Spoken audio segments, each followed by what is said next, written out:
The idea of people not getting it is real, and it's very isolating. And that makes you not want to talk, even if they were supportive, but you wouldn't understand, so why waste my breath trying to describe this? Like, it's hard enough to live it, let alone to recount it. It's like a prism, you know, and there's so many different facets of it. And that's just so weighty.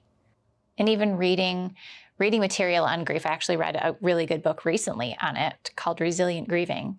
But it was the first book that I resonated with, because everybody says, here are the 5 stages of grief that you have to go through, and you cycle through over and over and over and over again. And it's like, oh, a never-ending merry-go-round that I never want to get on ever, you know? So this other book was super helpful in just like some practical ways to grieve.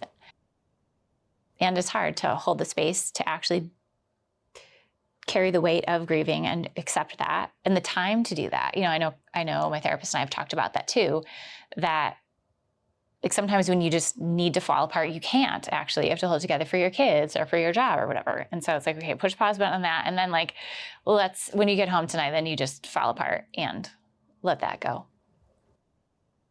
I think if we grow properly, then we learn to hold space for grief in a very different way. Overwhelming feelings and negative feelings, like initially, I'm not gonna speak for everybody, but I would be like, you don't want those things. You kind of push them away, and then you grow to a stage of like, okay, maybe they're there. And then, okay, they're here.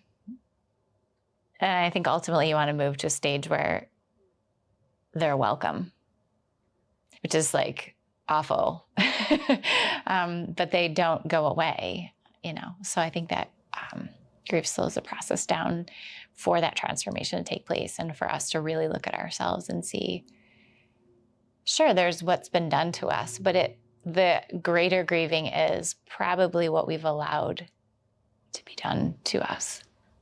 That's what we can control.